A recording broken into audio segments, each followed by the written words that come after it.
오늘은 우리 그리스도인들에게 가장 좋은 날이죠. 주님이 부활하셨고 그날을 기념하는 날이기 때문입니다. 이 좋은 날이 여러분의 인생의 가장 소중한 날이 되기를 주님의 이름으로 축복합니다.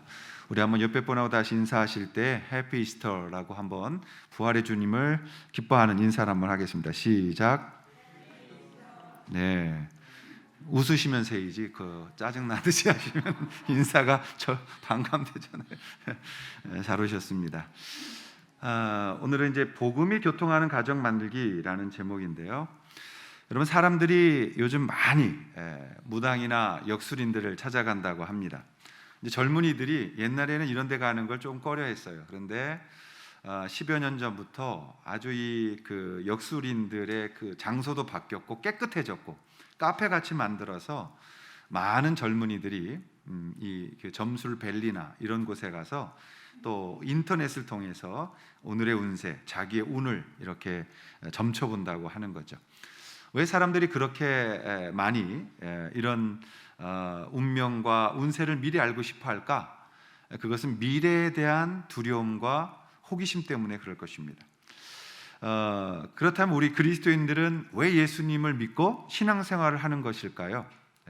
이게 좀 처음 종교와 신앙, 우리 기독교가 갈라지는 부분이라 말씀을 드리는 겁니다. 제 정리는 이렇습니다. 무당인들이나 역술인들을 찾는 사람들은 자신의 운명을 좀 미리 알고 싶은 거예요.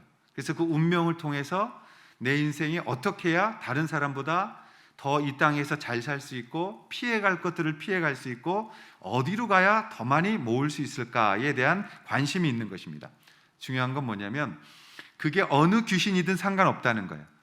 내가 이 정보를 알아내면 되지 그게 무슨 달걀 계란 귀신이든 뭐든 어쨌든 나의 앞을 미리 봐주면 그 신을 내가 만나기를 원하는 거죠. 근데 그거는 우리가 미래를 알려주는 대상을 좋아하는 게 아니란 말이에요. 그냥 그 속에서 내게 필요한 나에게 복되는 것만 취하면 된다 이 말이죠. 그러나 우리 기독교의 신앙은 우리가 예수님 통해서 다시 회복된 자녀들로서 우리의 삶이 이제는 이 땅에서 하나님이 기뻐하시는 삶으로 변해가야 된다. 하나님이 기대하시는 삶으로 우리가 점점 그렇게 살아가야 된다. 그분을 닮아가는 그 인생으로 변화되어져야 가야 된다는, 즉 to say에서 끝나는 게 아니라 우리는 to do의 문제까지 가서 우리의 존재를 하나님을 닮는 목표로 삼고 신앙생활을 한다라는 것입니다. 그래서 우리 기독신앙에서 가장 중요한 것은 우리 편에서, 인간적 편에서는 순종이라는 단어예요.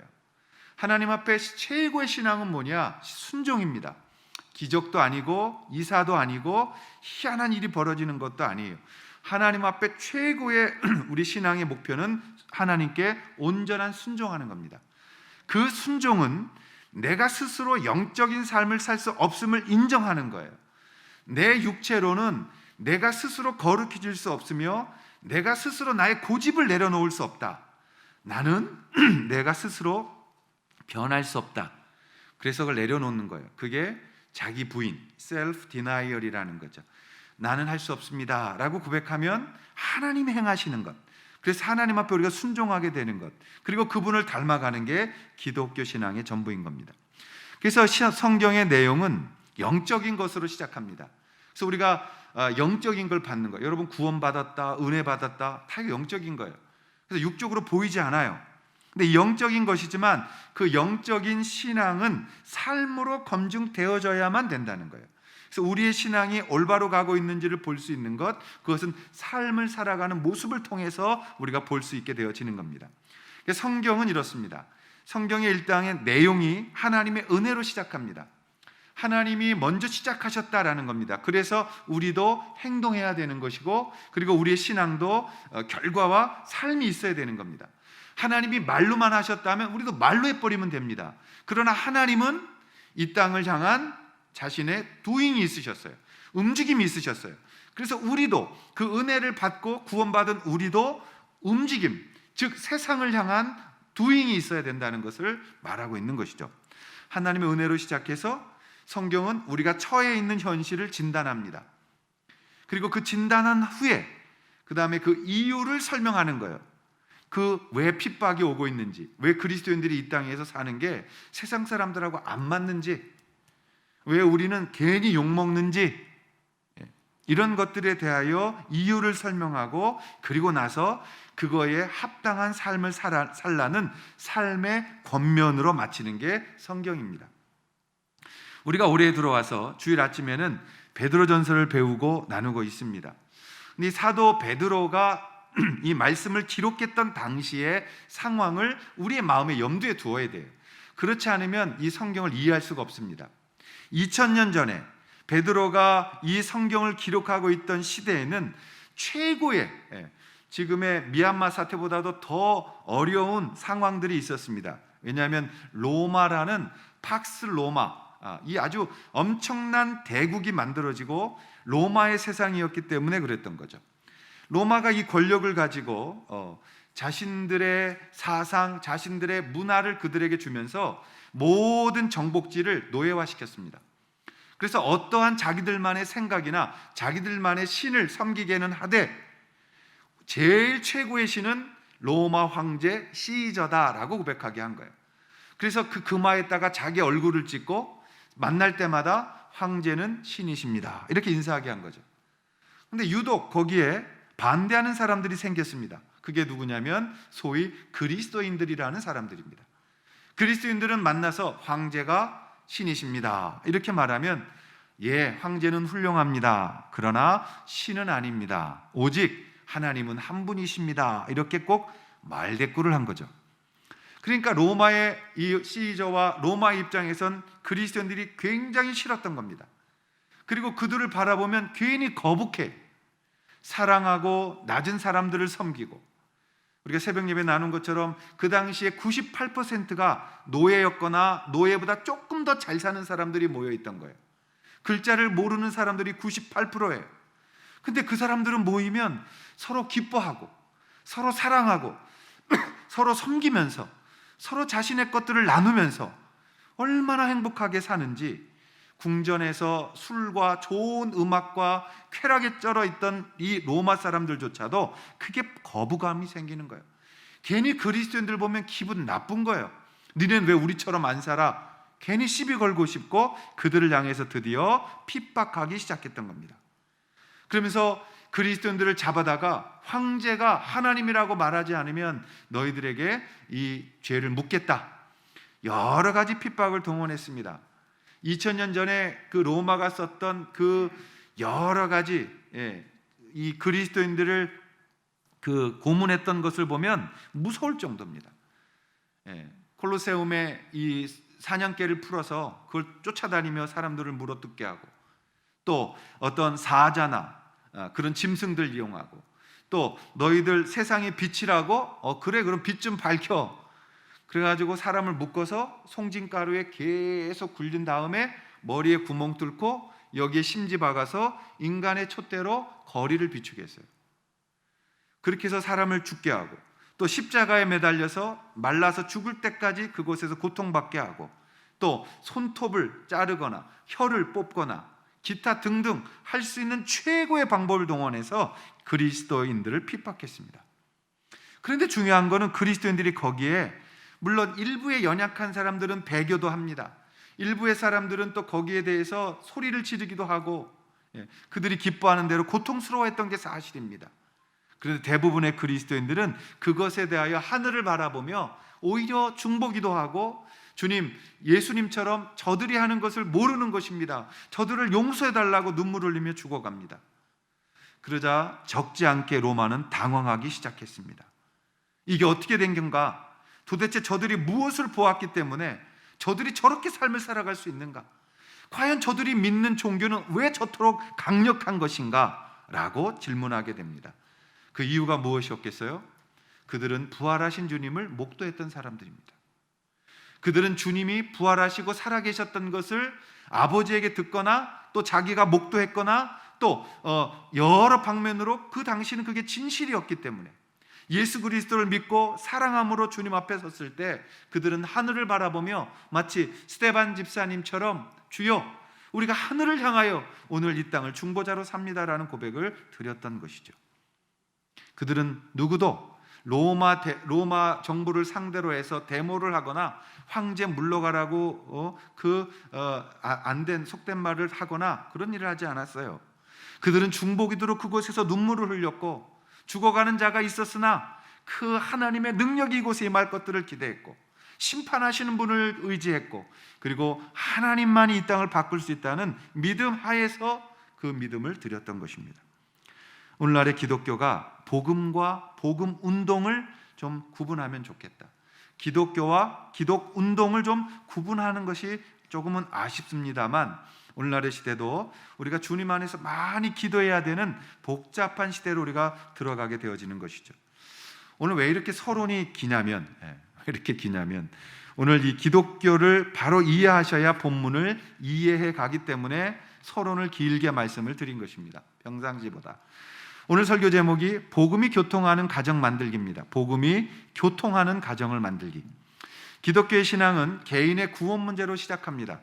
그러나 그 구원의 결과는 언제나 공동체로 나타나게 되어지는 겁니다.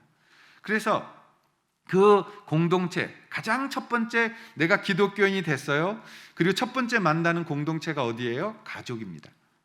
그리고 교회인 겁니다. 그래서 교회와 가정은 하나님께서 이 땅에 만드신 공동체입니다.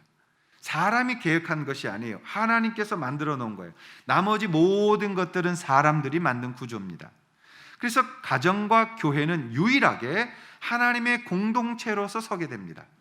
자, 오늘 우리가 이 베드로전서를 쭉 보면 1장과 2장에서는 베드로가 왜 고난이 오는지, 이 고통을 우리가 어떻게 이기는지, 예수 그리스도가 이겼으므로 우리도 이기게 된다라는 소위 상황과 이유를 설명하고 예수 그리스도로 인하여 우리가 이긴다라는 그러한 전제를 교리적으로 설명을 했습니다. 그런데 이제 3장에 오면 갑자기 가정으로 주제가 돌아섭니다. 물론 그때는 장절이 없었어요, 성경에. 이것은 그 중세 전에, 중세 시대에 이제 필요에 의해서 장절을 나눠 넣은 거죠. 그런데 쭉 2장 마지막까지 보면 예수께서 우리를 위하여 죽으셨다라는 이 행함을 강조해요. 예수께서 우리를 위하여 십자가에 고난받으시고 고통당하시고 죽으셨고 부활하셨고, 그것으로 인하여 우리가 구원받게 되어졌고, 우리의 하나님이 우리의 목자와 감독같이 우리의 아버지 되셨다, 이런 말씀을 전했어요. 그리고 나서 갑자기 이렇게 오늘 본문으로 시작되어지는 거죠. 어떻게 시작되어집니까? 아내들아, 이렇게 시작되어집니다. 그래서 3장에 들어와서 주제가 가정으로 왜 거론되어지느냐, 왜 베드로는 가정에 대한 말씀을 이 3장에 시작하게 되어졌느냐, 그것은 복음의 적용이 가장 중요하고 소중한 가족으로부터 시작되어져야 되기 때문에 그렇습니다. 우리의 신앙은 가족으로부터 시작되어져야 됩니다. 그것을 무시하거나 가볍게 다른 곳으로 옮겨갈 수 없습니다. 우리는 언제나 복음을 믿은 자들이라면 가족으로부터 이 복음은, 우리의 신앙은 시작되어지는 것이죠. 하나님의 교통하시는 축복이 있는 가정은 어떻게 만들어지는 것일까요? 첫 번째로 그것은 하나님의 축복의 물줄기는 아내를 통하여 흐르기 때문에 그렇습니다. 여러분, 이 1절에 보면 아내들아 이렇게 시작합니다. 이와 같이 자기 남편에게 순종하라. 남편 때문에 오늘 짜증나서 교회 오신 분들은 벌써 귀가 막히는 거지. 남편에게 순종하라. 아이고 이거. 근데 성경은 말합니다. 아내들아 이와 같이 자기 남편에게 순종하라. 이는 혹 말씀을 순종하지 않는 남편일지라도 말로 말미암지 않고 그 아내의 행실로 말미암아 구원을 받게 하려 함이니라. 2000년 전에 이 상황을 좀 보면 여인이라는 분들, 여자분들은 인권이 없었습니다. 여자는 그 문헌들, 자료들을 보면 어느 정도 수준이었냐면 그냥 남자의 재산입니다. 남자의 재산 정도가 여인이었지, 여인은 사람 취급을 못 받았어요. 그래서 인구조사를 해도 여인은 숫자에 들어가지를 못했던 거예요. 그런 시대 속에서 이 신앙을 갖게 되는 거죠. 근데 재밌는 것은 요즘도 마찬가지입니다만, 여러분 신앙생활, 신앙이라는 것은 우리 여자분들이 더 빨리 갖고 믿음 생활 잘하잖아요. 남자분들 왜 아멘을 안 하십니까? 이 보면 항상 여인들의 믿음이 시작돼서 그것이 남편으로 옮겨가는 경우가 가장 많거든요. 그래서 한 가정의 여인 그 당시에 여자가 아내가 예수님을 만나면 그 당시에 2000년 전에 세 가지의 시나리오가 씌워지는 거예요. 첫 번째, 이제 이 여자가 예수님을 만났습니다. 2000년 전에. 그러면 어떤 일이 벌어지느냐? 제일 좋은 건 남편과 아내가 함께 예수님을 만나는 겁니다. 그러면 정말 아름다운 일이 벌어지는 거죠. 성경 속에 그런 사람들이 있었습니다. 그게 누구냐면 브리스기라와 아굴라였습니다. 이 부부가 같이 예수님 만나니까 신앙생활하기가 너무 좋은 거예요. 그래가지고 서로 기도하고 서로 동역자가 돼서 나중에 로마에서 이제 쫓겨나다시피 나와가지고 소아시아 일대를 나오면서 바울과 한 팀이 되어 복음 전하고, 바울이 귀한 어떤 이 사역의 동역자로 이 부부의 이름을 거론하고 있는 것을 볼 수 있습니다. 두 사람이 이렇게 사역할 수 있다면, 선교할 수 있다면 얼마나 아름다운 상황이겠습니까? 그런데 이제 두 번째 상황이 벌어질 수 있어요. 남편이 예수님을 믿고 온 가족이 예수님 믿게 되는 경우입니다. 이런 케이스면 참 좋은 거예요. 그럴 때 이 집에 있는 여인은 땡 잡은 겁니다. 왜냐하면 고난도 없이 예수를 남편이 믿고 복음을 전해서 아내가 예수 믿고 온 가족이 예수 믿었다. 야, 이런 남편이 있으면 얼마나 좋겠습니까? 문제는 세 번째입니다. 남편은 아주 예수를 싫어하는데 아내가 예수를 믿게 되는 거예요. 그럼 어떤 일이 벌어지겠습니까? 엄청난 공포의 일이 벌어지는 거죠. 처음에 우리나라에 기독교가 전파됐을 때 캐톨릭 쪽에서도 수많은 그 절두상 같은 데 가면 순교당한 분들이 많았죠. 기독교인들도 많았고, 이러면서 많은 분들이 사실 피 흘려서 이 땅에 순교하셨고, 그렇게 교회가 이 땅에 세워졌죠. 초대교회도 그랬습니다. 남편이 예수를 안 믿는데 그냥 인권도 없고 내 재산처럼 여겼던 여자가, 아내가 예수를 믿으면 죽여도 상관없는 겁니다. 지금도 이슬람법에 의하면 이슬람의 안에서는 어떤 몇 가지 행위를 할 때 아버지가 죽여도 법에 접촉받지 않는 종교법이 있는 것처럼 그 당시에도 이런 법이 있었기 때문에 아내가 이렇게 되어지면 집안이 굉장히 불행해지는 겁니다.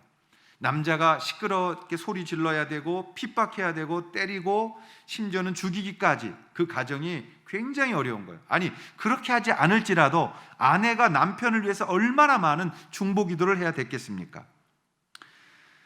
물론 그 당시에라도 아내가 나이가 많이 들어서, 남편과 아내가 이제 나이가 지긋지긋하게 들으신 분들, 그런 분들이었다면은 조금 핍박은 덜할 것 같습니다.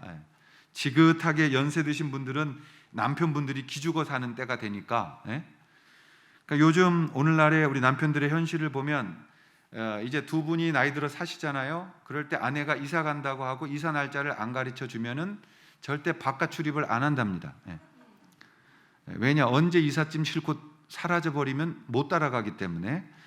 근데 이제 이삿짐 실는 날이 되면 남편은 다른 거 안 한답니다. 아내가 제일 사랑하시는 그 개님을 끌어안고 이삿짐 차의 맨 앞에 가서 안전벨트를 2번, 3번 쪼여매고 개를 안고 절대 그 자리를 떠나지 않아야 버림받지 않는다, 이런 말이 있습니다. 지금은 여러분, 요즘은 남편들이 교회 안 간다고 핍박받잖아요. 오늘 아침도 얼마나 많이 싸우셨겠어요. 교회 가자니까, 교회 가자니까. 이런 세대이긴 합니다만, 그러나 2000년 전에는 좀 달랐습니다. 2000년 전에는 근육질의 힘이 지배하던 세상이었기 때문에 그 아내가 그렇게 할 수가 없었던 거예요. 그리고 아내는 심지어 순교하기까지도 많이 했던 겁니다. 이 베드로전서 3장 1절부터 6절에 보면, 근데 희한하게 이렇게 고통받는 아내들에게는 남자들보다 6배나 더 많은 말을 해요. 왜 그러느냐? 왜 남편보다 더 6배가 많은 부탁을 하고 남편들에게는 1절만, 한 절만 그렇게 부탁을 하느냐, 이 말이에요.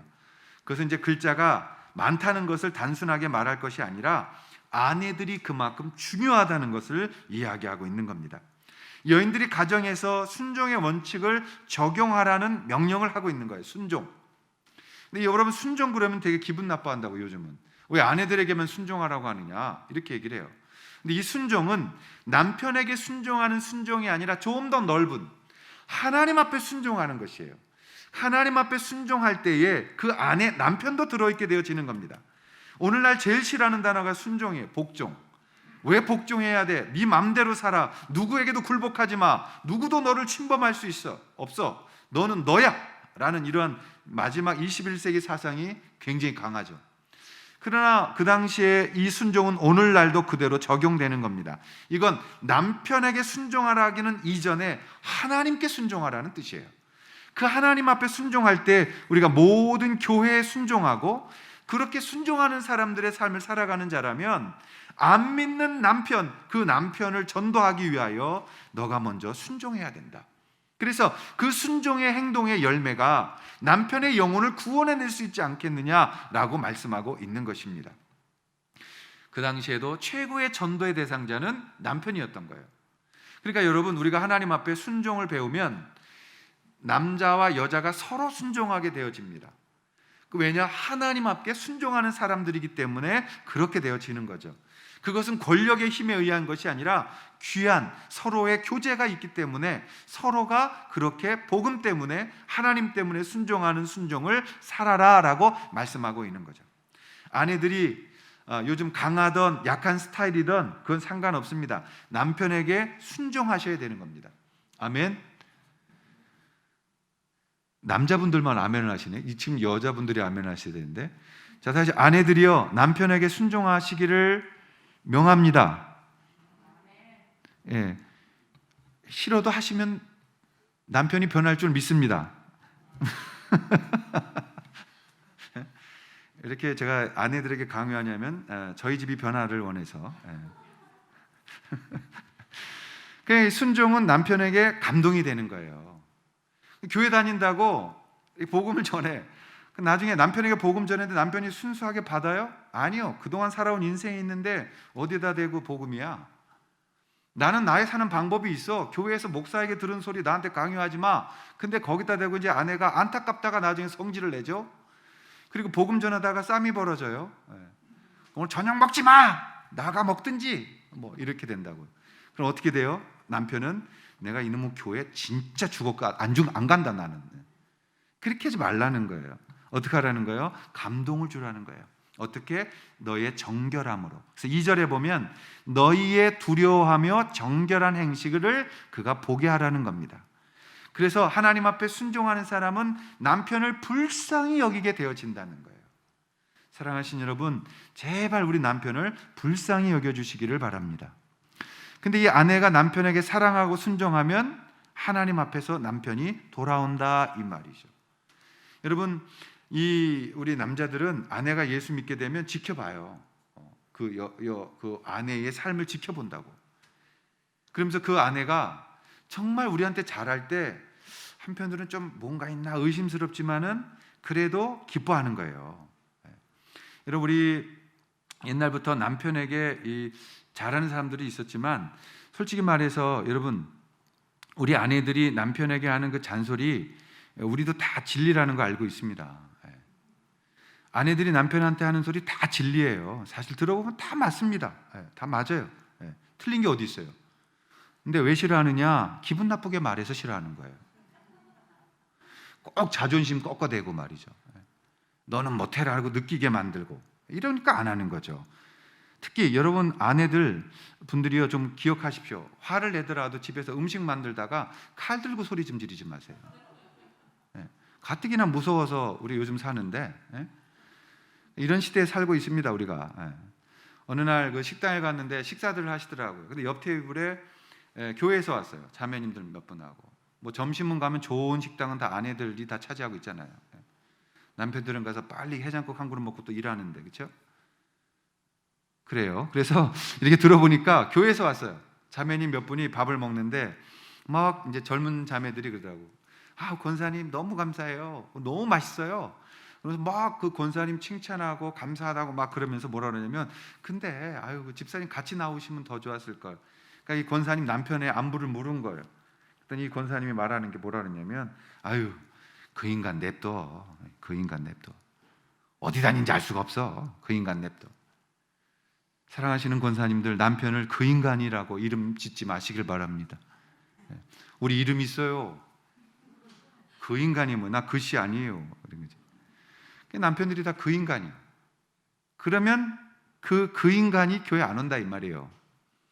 그래서 베드로가 말하는 거야. 핍박이 있을 거야, 어려움이 있을 거야. 그런데 거기에 너희의 정결함과 아름다운 모습으로 그 남편을 향하면 너의 행실, 너의 삶을 통하여 그들이 주께 돌아올 수 있을 것이다.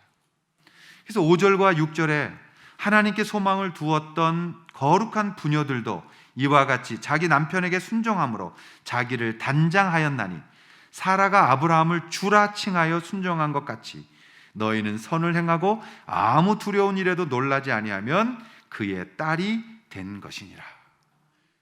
얼마나 가훈으로 삼고 싶은 말씀입니까? 그렇죠?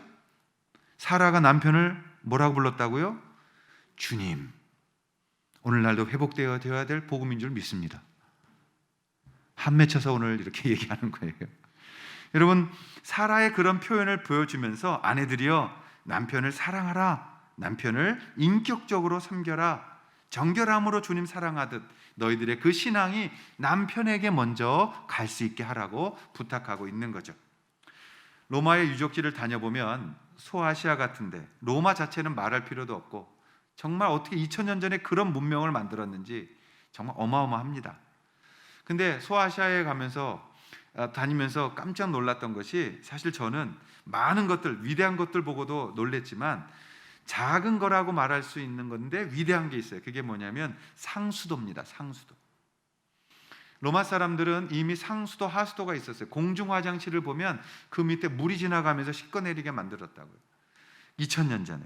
근데 이 상수도가 어떻게 됐느냐? 이제 물이 많은 곳으로부터 이렇게 폭이 요 정도 되어지는 길을 냅니다. 그 석회가 많기 때문에 시멘트 역할을 했어요. 그래서 이렇게 해서 물이 흘러와요. 그러면 굵은 물이 와서 또 동네로 작은 물이 흘러가게 하고 그 작은 물들이 집집마다 물이 들어가도록 전부 다 이렇게 고를 만들어서 상수도 역할을 하게 한 거예요. 여러분, 그게 언제? 2000년 전이에요. 놀라운 거예요. 근데 그걸 보고 제가 하나님, 기도가 나왔어요. 로마 사람들은 물을 당겨 마셨지만 우리 그리스도인들은 이러한 통로, 축복이 흘러가는 통로가 되었으면 좋겠습니다. 하나님, 우리가 이 축복의 통로를 놓는 자들이 되었으면 좋겠습니다라는 기도가 나왔던 적이 있습니다. 오늘 우리 아내들에게 이렇게 부탁드리고 싶습니다. 사랑하시는 우리 아내들이요, 하나님의 축복에 여러분을 통하여 가는, 여러분이 축복의 그 물줄기가 되어져서 그 가정을 살려내고 남편을 구원하고 하나님 앞에 영광스럽게 승리하는 그러한 삶이 여러분 가운데 있으시기를 주님의 이름으로 축원합니다. 그런 가정이 있다면 축복된 가정이라고 믿습니다. 우리 아내들이 이 축복의 물줄기가 되어지는 그러한 오늘 부활절이 되기를 주의 이름으로 축원합니다. 그럼 남편들은 어떻게 아내를 사랑해야 되는가? 간단합니다. 남자는 어떻게 하느냐? 남편들은 지식을 통해서 아내를 사랑하면 된다는 것입니다. 그게 두 번째 말씀이에요. 지식을 통해서 아내를 사랑하라. 자, 7절 말씀인데요, 우리가 한번 같이 읽어보겠습니다. 7절 시작. 남편들아, 너희 아내와 동거하고 그를 더 연약한 그릇이요 또 생명의 은혜를 함께 이어받을 자로 알아 귀히 여기라. 이는 너희 기도가 막히지 아니하게 하려 함이라. 남편은 딱 한 절만 나왔어요. 저 7절. 근데 남자들은 단순해서 많이 말하면 못 알아들어요. 그래서 한 가지만 말한 것 같아요. 딱 한 가지가 뭐냐면 지식을 가지고 아내와 동거하는 겁니다. 여기서 지식이라는 단어가 그노시스라는 헬라어입니다. 제가 교회사 강의할 때 가장 많이 큰 무서웠던 이단이 그노시스주의, 즉 영지주의자란 말이에요. 그 영적인 지식, 영지가 여기서 말하는 그노시스, 지식주의라는 거예요. 그래서 그노시스 뜻에는 지식이란 말도 있고 학식이라는 말도 있어요. 뭐를 아는 거예요. 그 계시를 통해서 그 대상을 아는 거예요. 그게 그노시스예요. 그 상대방을 잘 아는 거예요. 나만이 아는 거예요. 그게 그노시스예요. 그러니까 우리가 아내를 나만이 알고 그 아내와 동거하는 겁니다. 이 말은 무슨 말이냐? 그러면 학식과 지식에 반대다는 말이 뭐냐? 무식입니다. 무식. 알지 못하는 거예요. 그럼 여러분, 내 아내를 알지 못하고 살아가면 어떻게 되는 거예요? 무식입니다. 여러분은 아내를 알아야 되는 겁니다. 그래서 남편들이 사랑을 하긴 해요. 우리도. 그 인간도 사랑은 해요. 그런데 뭐가 문제냐면 아내를 몰라요. 그게 문제입니다. 여러분, 아내를 아셔야 됩니다. 그래서 오늘 베드로는 남편들은 이와 같이 지식을 따라 너희 아내와 동거하라는 거예요. 아내를 알아야 된다. 아내들이 얼마나 섬세하고 정교하고 예민한지 아내를 알고 그 아내와 함께 동거하라고 성경은 말씀하고 있는 거예요. 남자들이 좀 이 아내를 아는 지식이 필요하다고 믿습니다. 그래서 여러분, 우리가 충분히 아내를 이해하고 그 아내를 알아가는 것에 여러분들이 좀 지식이 있어야 된다라는 것입니다. 아내들은 더 연약한 그릇이다라고 말했어요. 우리를 바라보고 사는데 무심코 던지는 말 한마디, 그 말 한마디가 사람을 죽게도 하고 또 그 칭찬한 말 한마디가 아내로서 삶을 활짝 피게도 하고 그렇게 되어질 수 있다는 거죠. 그래서 여러분, 표현하시기 바랍니다. 우리 남편분들이 아내들에게 좀 표현하는 걸 배우셔야 돼요. 너무 우리 한국 분들은 유교 문화 속에서 절제를 배웠기 때문에 못하는 거라고 생각하는데요. 할 수 있는 한 표현하셔서 이 가정에서부터 복음이 왕복하고 교통할 수 있기를 주의 이름으로 축원합니다. 그래서 우리 이 일을 안 하면 어떤 일이 벌어지느냐? 남자들에게는 기도가 막힌다는 거예요. 기도가 막힌다. 그래서 하나님과의 관계 속에서 막히게 되어집니다. 그러므로 대화와 교통이 살아있고 또 하나님의 그 교통이 이 땅에 오셔서 우리로 하여금 행하게 하신 그 교통이 가정에서 기초적으로 일어나는 그런 은혜가 있기를 바랍니다. 남자가 남자답다는 것은 섬기는 겁니다. 낮아지는 겁니다. 양보하는 겁니다. 겸손해지는 겁니다. 그리고 사랑하는 겁니다. 그 가정의 기초를 우리 인간에게 두지 마시고 하나님으로부터 오는 신앙 속에 두셔서 오늘 이 말씀대로 사랑하는 가정 속에 복음이 제일 먼저 적용되어지고 복음이 나누어지고 교통하는 그런 역사가 있기를 주님의 이름으로 축복합니다.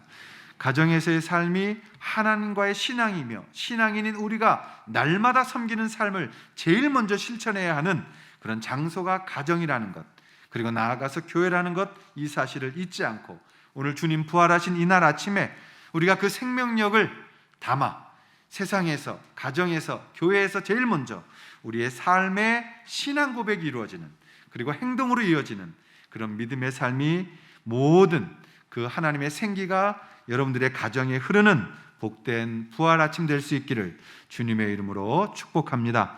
기도하겠습니다. 주님, 큰 영광 받으소서. 우리의 모든 삶 가운데 주인 되시는 주님 앞에 이 찬양을 드리도록 하겠습니다.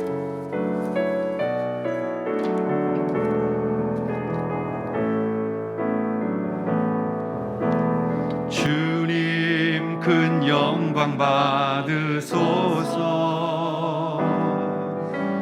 홀로 찬양 받으소서. 모든 이름 위에 뛰어난 그 이름, 온 땅과 하늘이 다 찬양해. 겸손하게 우리 무릎 꿇고 주 이름 앞에 영광 돌리세. 모두 절하세. 독생자의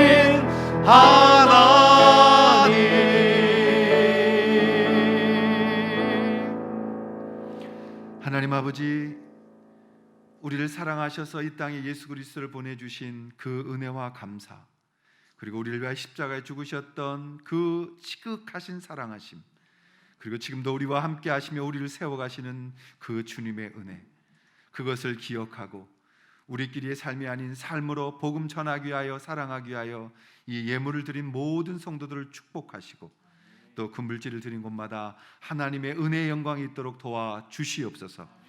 또 오늘 우리가 예배를 드리며 고백했던 것처럼 우리 삶이 주님 앞에 기쁨되게 하시며 주님의 사명 감당하는 자로 이 땅을 잘 살아갈 수 있도록 우리의 삶과 우리의 모든 가정과 그리고 이 나라 이 민족을 지켜주시기를 성부와 성자와 성령의 이름으로 간절히 축원하옵나이다. 아멘.